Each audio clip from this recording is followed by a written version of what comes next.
रुको जरा, सबर करो। बोला धक्का बुक्की नहीं करने का, आराम से लेने का। हाँ। আসুন আসুন আসুন আসুন আসুন মন্ডলের চা, আসুন মন্ডলের চা। টেনশনের চা, গরমের চা, শীতের চা, বসে বসে খা। আসুন আসুন আসুন, আদা দিয়ে চা, পু দিয়ে খা, তাড়াতাড়ি তাড়াতাড়ি তাড়াতাড়ি। কি টেনশনের চা, টেনশনের চা, টেনশনের চা, জংশনের চা, জংশনের চা। আসুন আসুন আসুন, দেখুন চা কীভাবে তৈরি হয়। আদা দিলাম, চা পাতা দিলাম, চিনি দিলাম। চিনি খাবেন আপনি। দাদা ক চামচ চিনি দিলেন? দিলাম 2 চামচ চিনি। একদম আনন্দে খাবেন আপনি। চা খেয়ে বলবেন বাহ কি খেলাম যে চা। টেনশনে চা, জংশনে চা, ঠিক আছে, গরমে চা, শীতে চা, চায়ের পরে চা, ডেটে চা,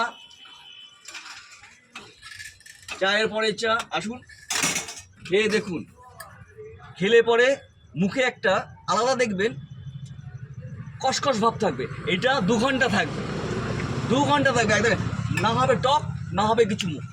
বুঝতে পেরেছেন তো? এই চা খাবার পরে বলবেন কি খেলাম। সেই দেখা গেল মন্থনে, যে সমুদ্র মন্থনে যে দেখা গেল অমৃত ছিল, তার মধ্যে চা কিন্তু একটা।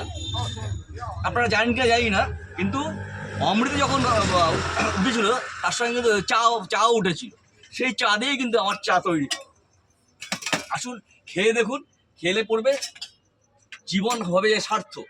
ঠিক আছে, আপনি এই চা খেয়ে পয়সা যাবে তাতে হবে না আপনার কোনো ব্যর্থ। ঠিক আছে, আসুন এই চা খান, খেয়ে জীবনটাকে করুন ধন্য। ঠিক আছে, আমাকে একদম ভাববেন না নগণ্য। ঠিক আছে, 5 টাকায় আপনি জীবন একদম ধন্য ধন্য ধন্য। দাদা আপনার দোকানে চাটা মনে হয় স্পেশাল চা। আমার দোকানে স্পেশাল না হলেও ঠিক আছে, যখন 5 টাকা দেবেন বলবেন না 5 টাকা আমার সার্থকতা আছে। ঠিক আছে, আছে আমার সার্থকতা। ঠিক আছে, এটাই দিচ্ছি আমার বার্তা। তাহলে তো খেয়ে ঠিক দেখতেই আছে, হচ্ছে একবার। খেয়ে দেখুন। ঠিক আছে, আর ভাবুন যে কি খেলাম। অমৃত, এটা কি সত্যিই সেই সমুদ্র মন্থনে উঠেছিল? সেই অমৃতর একটা অংশ হচ্ছে চা, মন্ডলের চা। ঠিক আছে, এই কদমতলার মুখেই, ঠিক আছে, সিআর রোডের মধ্যে মন্ডলের চায়ের দোকান। আসুন একবার এসে দেখুন। ঠিক আছে, দেখি এবার কি হলো।